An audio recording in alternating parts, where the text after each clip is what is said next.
Hey YouTube, what is going on? I hope all is well. In the last video I talked briefly about wire and some options and whatnot, and I figured I'd expand on that and a couple other things a little bit more just to clarify a few things. Excuse me, sorry. I mentioned that I will be using 22 gauge wire for the entirety of this build. And I also mentioned that the ampacity of this wire, or the current capability of this wire, from some of the reading that I have done, was 0.92 amps, which incidentally is still more than, like, much more than I need in order to take care of the current needs of this amplifier. However, I have read and seen other things that, of course, mention that this wire is good for up to 4 or 5 amps. I'm not going to argue or debate either way.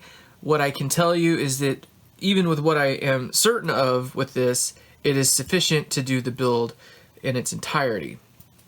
The HT rail here only pulls, even in a large amp that has 4 output tubes and 4 or 5 preamp tubes, it probably only pulls maybe 200-300 milliamps. Maybe. So milliamps, and this is able to do about an amp, so go figure. Anyway, this is 18 gauge. Obviously 18 gauges has a higher current capability, so that's why I know that I can get away with 22 AWG for the entirety of this build.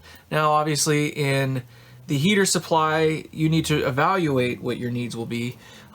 In some instances 18 gauge will be required, especially when you start getting into 4 output tubes like EL34s or KT66s or something, and of course 4 or 5 or 6 preamp tubes. And in that instance it may be advisable to go to 20 AWG or 18. 22 may not be big enough for that, but this one here, it's very low current need, so there's that. Now let's talk about the different types of wire there are. There is obviously solid core, which is what this stuff is here, as well as this cloth covered stuff here. And then there is stranded wire. Stranded wire is generally a little more malleable, especially if it's not pre-tinned. There's nothing wrong with it. It's just that when you bend it, it doesn't always stay put. It kind of does whatever it does. The pre-tinned stuff, which this wire is, acts very much like solid core in that when you bend it, it stays put, which is one of the reasons I like it a lot. Number 2 is that, well, pre-tinned, obviously you don't have to tin the wire to, insert it into your component and solder it up, so that's cool too.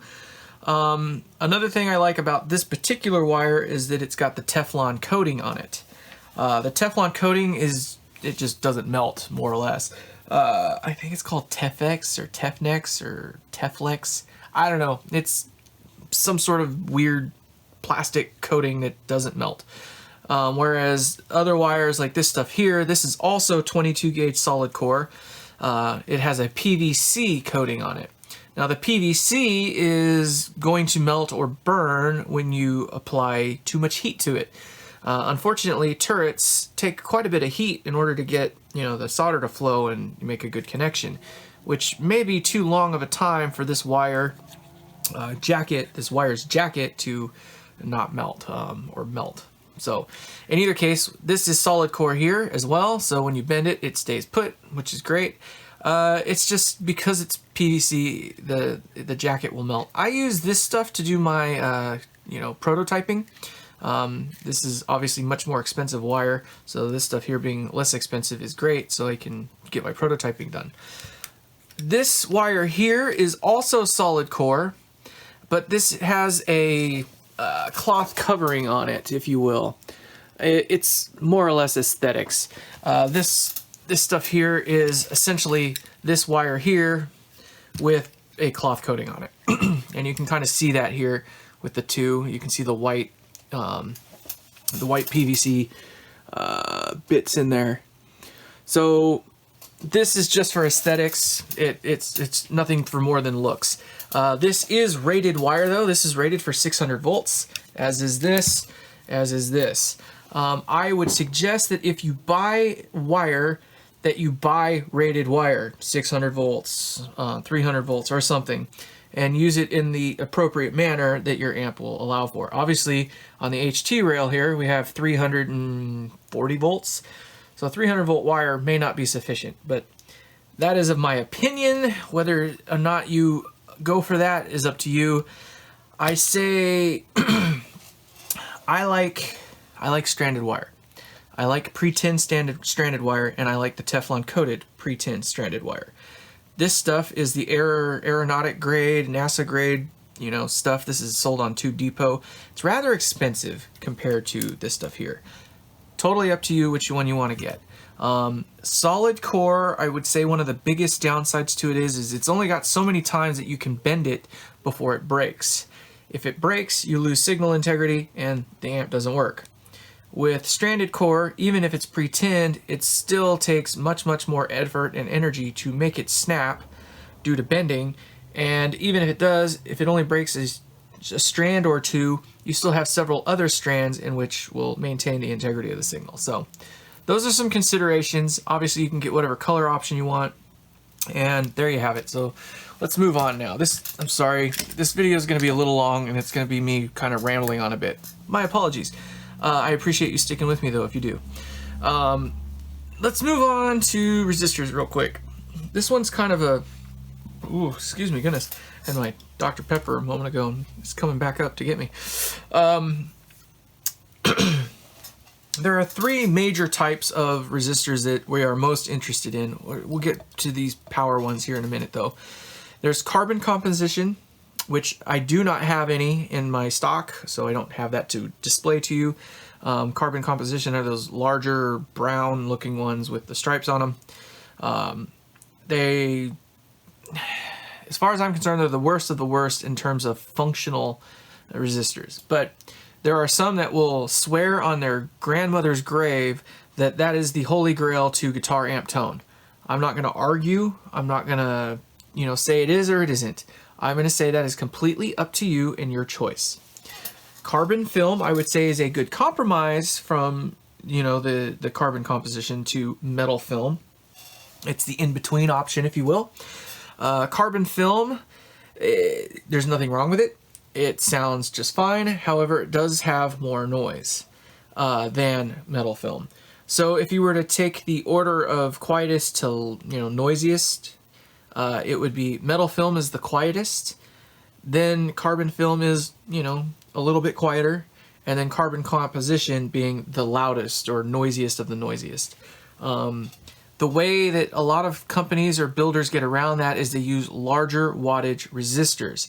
So if you buy a 1 watt or a 2 watt carbon composition resistor, it will often abate some of the noise. You can maybe cut the noise in half, but I would dare say that it still isn't any quieter than a 1/2 watt metal film resistor would be.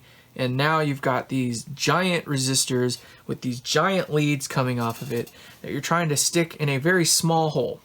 I don't like that idea. I don't like that concept. I don't think the tonal quality of it is worth the cost. They are a little pricier, those types of resistors. Also, they, the real estate that they take up, there's no added benefit to it. Carbon film, I think, is just fine if that's what you want to go with. It does still have a noise penalty, although better than carbon composition. Again, going with a larger wattage, resistor, generally a 1 watt or even a 2 watt version of the carbon film, will make it, appreciably quieter than carbon composition. But maybe still not quite as quiet as metal film in something that's half the value or half the wattage. Again, that is a design choice that you and you alone will have to make. Carbon film can be expensive, to be honest, mainly because in our case, it's generally kind of a marketing thing. In the general places that you're going to buy it, they're trying to sell it to you, and it's not always going to be cheaper or with your best interest in mind. Metal film, I like it for a multitude of reasons. It has the lowest tolerance margin. That is to say that you can get it in 1% values, so that's 1% tolerance, excuse me, which is to say that the value that you purchase is probably the value that you will measure when you get the resistor, whereas carbon film is generally 5% and carbon composition is usually 10% margin or tolerance. So this one will be closer to the spec that you purchase, and it is more stable at any given temperature. So when this gets hot, it will maintain closer tolerance to its value versus that of carbon film or carbon composition. Again, carbon composition will definitely drift more from its stated value when it gets hot. Another added benefit to metal film is it's generally kind of flame proof. I won't say that they're flame proof, but flame resistant for sure. Which is kind of nice because when these guys go up in smoke, they literally burn and catch fire and stuff like that, whereas these ones don't tend to. Which brings us to these bougie looking little guys here. These are the Dale Vichy resistors. They are metal film.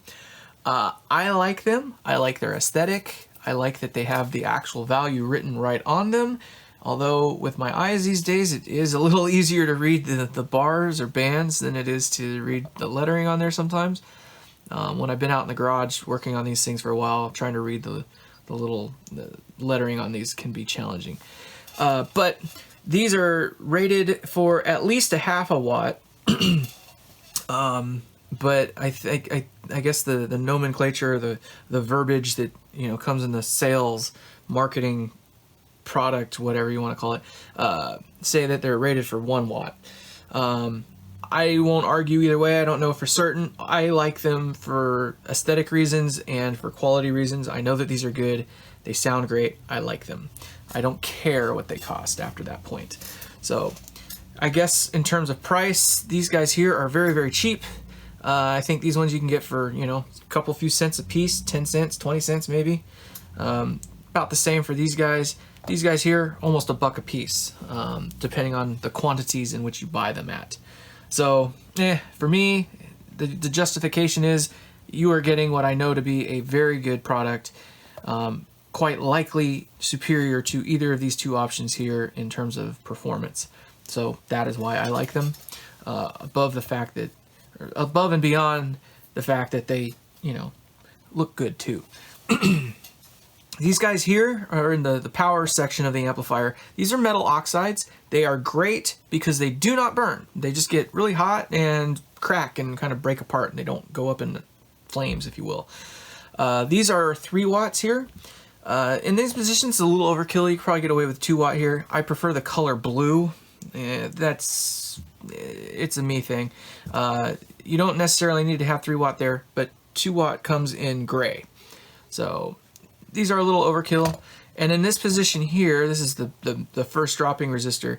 I probably could have gotten away with a 3 watt, but I kind of prefer having this resistor, at least in this particular amp build, and many others to be honest as well, have it made out of ceramic because these ones definitely dissipate heat better, and in the off chance that your screen grids decide to try to become one with some other part of the tube that it shan't, it's more likely that this won't burn up and take out the rest of your, well, I shouldn't say take out the rest of your amplifier, but burn up and then, cause another hidden problem elsewhere or down the line. So when the screen grids go, it causes this resistor to go really hot because it's literally trying to short something out at this point, which will generally burn these up. Now, if you go and if you notice the problem, you catch the obvious signs of tube destruction going on in your amplifier, and you turn it off, you go and you buy a new set of tubes and just plop them in there without, going through and checking everything, rebiasing and making sure there was no other damage. If that guy is damaged because it's a lower wattage, then it could fail again later on. And in that case, it would just kill the amplifier. It would just turn it off. But, objectively, you should have a HT fuse to help kind of abate those kind of problems. But I think with HT fuses, it can kind of hide, premature problems perhaps. It doesn't, it solves a problem, but it doesn't necessarily get rid of it or eliminate the the problem from happening. So in either case, that is my reason for going with a larger resistor there. I rather let the tube destroy itself and get it out of the way and hopes that this will maintain integrity. That's about it. HT fuse or not, this one should survive. So get it out of there. Anyway, moving on. Let's talk about capacitors for a moment. So this is the cheap, run-of-the-mill, affordable version, if you will. Absolutely nothing wrong with this. I use this for all my prototyping. I like these capacitors actually quite a bit. They're nice, very nice. You can get these for about $1, maybe $2, closer to $1. But these guys here, the Zosos or whatever, they're nice too. I like them. I mean, obviously I'm using them. Let's see if I can get the light off of there. There you go. So you can kind of see them there. I like these. They're great. There's nothing wrong with them at all. These cost $5 to $6 though. Is there a $5 to $6 difference between these guys? Yeah, I wouldn't say that there is. For me, it's a justification. I am selling these amplifiers, or I'm building them to sell. So for me, I can't justify putting this part in an amp that I'm trying to sell premium dollar for. Whereas, this, there's no debating that it's a good capacitor. Perhaps overpriced, which is an argument that you can make, but we know that it's not a shitty piece of crap capacitor. That is a fact. So for me, it's a justification that, when I'm selling the amplifier, I can feel good that I am not duping my client by selling them something at a premium price that comes with, not premium products. My suggestion to you is to find one that you like, whether if that's an orange drop or the polypropylene ones or whatever, or the blue version of these, or the Mallories, or the Jupiters, the Synergies, whatever your choice is, pick it for whatever reason suits you best. Go with that option and be happy. Don't look back. I can tell you that yes, perhaps there is a tonal change, but it is not going to be so drastic that it will make the amp become... It's not going to take the amp from sounding like absolute dookie to being God's gift to, guitar amplifiers. I can tell you that right off the bat. It might sound different, that's about it. Whether you like it or not is a subjective matter in that instance. So pick one. If it has to be a budget item, there's nothing wrong with these. Build it that way first, and then replace them over time when you come across the money.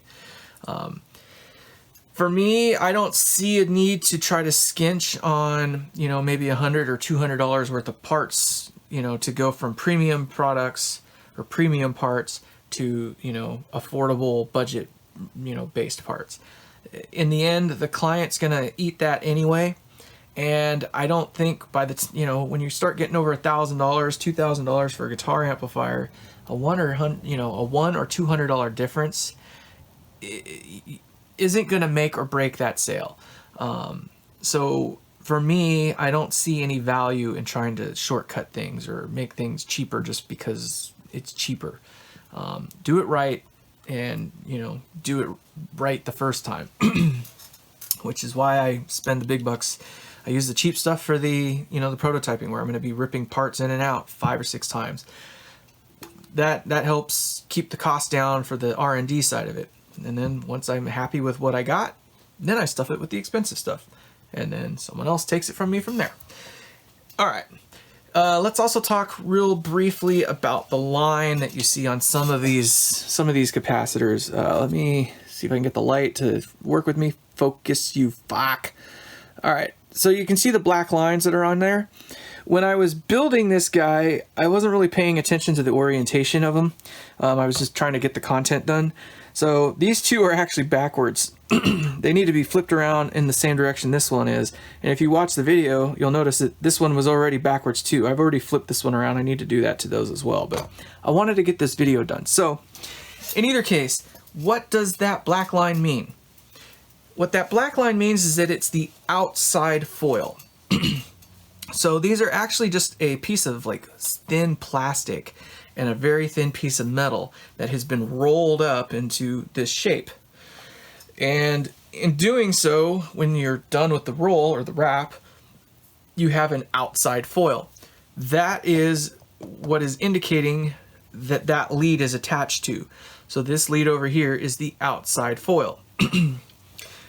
The objective reasoning behind it is that you need to connect the outside foil to the lowest impedance source. Okay, so in most cases that means that the line should go towards the plate of the preceding stage.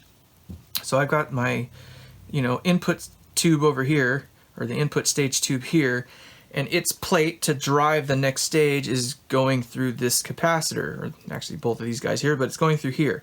So this would connect to the plate, and it would go on. It goes into a tone type, well, it's actually not a tone, but it goes through a tone and a volume type control, and it comes back to go into the grid of the pi, in this instance here, the phase inverter. So it's going into another stage this direction, which is why this one is pointed that direction, because the signal is coming here. This is going to the plate of the preceding stage. Now this one here is the other side of the pi. It doesn't have an input on it, so it's connected to ground. So if the lowest, again, lowest impedance, so you can't get any lower impedance than connecting directly to ground, right? So that's why this one here is connected as such. This one has the input from the preceding stage going into the input, this input side of the phase inverter, whereas this one doesn't have an input, and instead its source, its lowest impedance source for this particular capacitor would be ground. So that's why it's facing that direction. These two here, I just put them in. They need to actually be flipped, and I actually need to align those better. I don't like how those came out. I want those to be a little more squared up. But these need to get flipped so that they come from the plates of the pi to then go into the power tubes. So these ones are backwards. We're going to address that. Again, I was just trying to get it done and didn't really think about it. If you notice, in the first part of the video, I actually started to address that and talk about it. But as we got later on in the video, I was just put it together, and that's what happens when you get hurried. Does it actually matter? Maybe, maybe not. I don't know. There are some things that show empirical evidence, obviously, that shows that when you connect these the wrong direction, it can induce buzz, or will allow buzz to become injected into the amplifier. I would say once you get to this point in the amplifier where there's common mode rejection in your advantage, probably not going to make that much of a difference. Earlier in the circuit, perhaps it will, especially at the first stage. It's definitely going to make a bigger difference there. But so if you happen to get one that doesn't have a line, there are other methods that I'm not going to go over today on how to figure out which side is the outside foil, and then you can mark it and install them in the direction in which they are designed to be installed. So there is that. Now let's move on to the power or electrolytic capacitors. F&T. I like F&T. I think they make the best marketed capacitor for the type of application we are doing. Obviously, they are not installing these things in televisions, radios, and your everyday home electronics. These are pretty much made specifically to appeal to our market, which is building guitar amplifiers, building little radios and from yesteryear or something like that, and other homebrew kind of electronics, like maybe a home stereo amplifier or something like that. But these, I think, are as good as they come, at least for that purpose. They are expensive, though. I think these things are about $10 a piece or more. And they're good. There's nothing wrong with them, but they're not as good as this guy. This little Nishikon here is a superior product to these.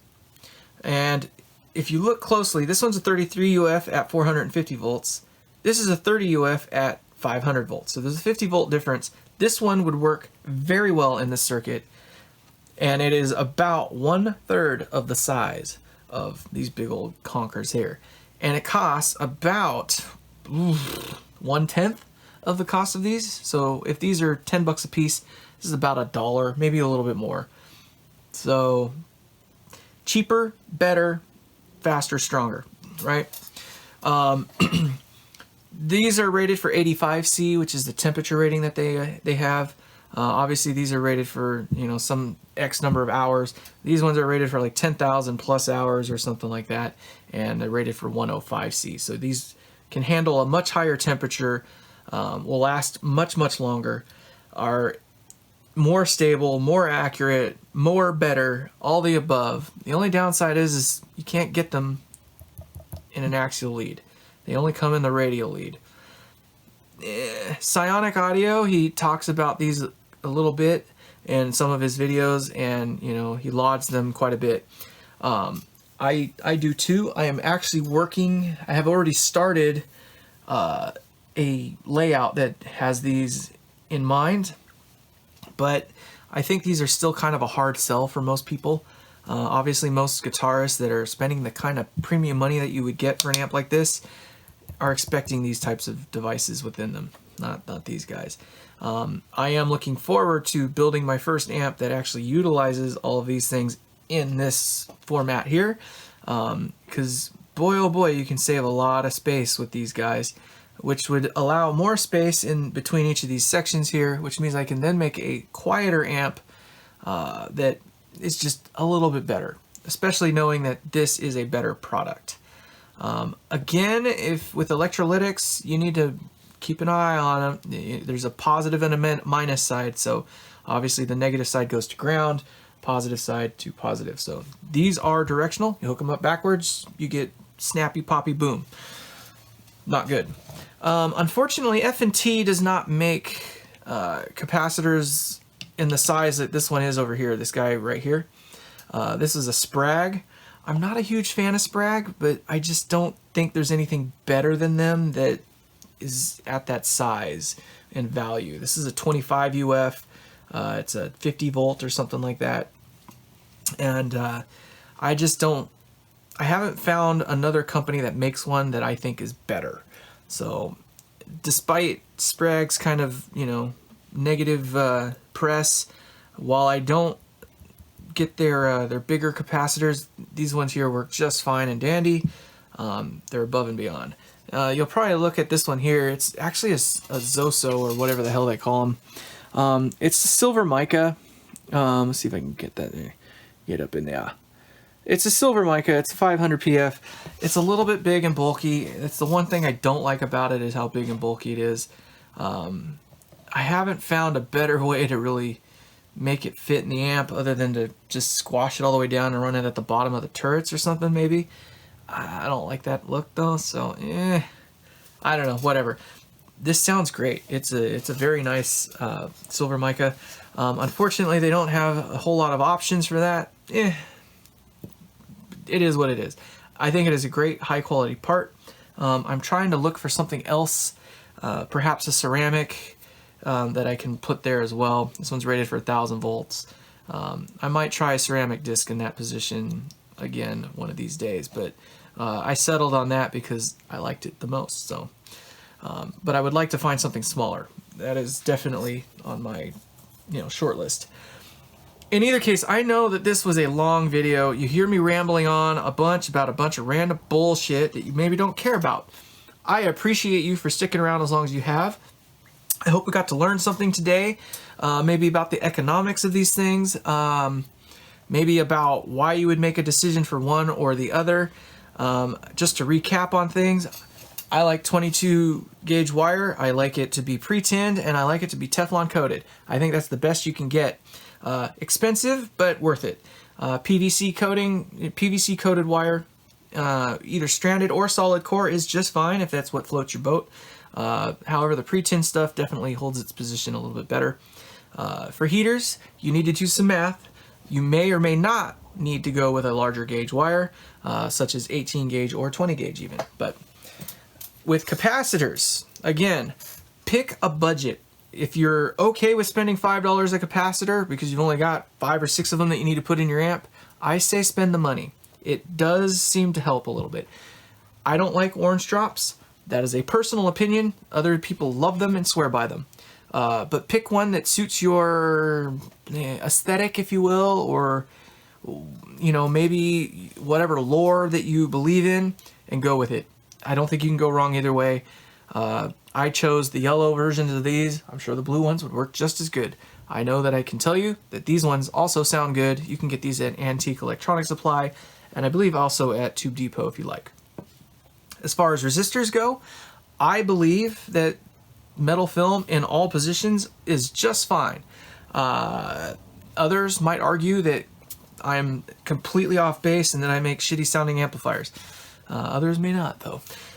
If you are so inclined to believe that, metal film is a faux pas in building an amplifier, then by all means, get yourself some carbon film or carbon composition.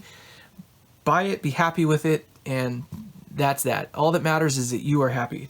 It doesn't matter what anyone else thinks. I prefer metal film for other reasons that perhaps others don't find value in. So, in terms of your power supply capacitors and stuff, the larger ones, electrolytics, definitely don't skinch there. Yeah, you can get the cheaper $1 versions of these. They're going to be the cheaper $1 versions of those, even if they do say 105C on them and whatnot.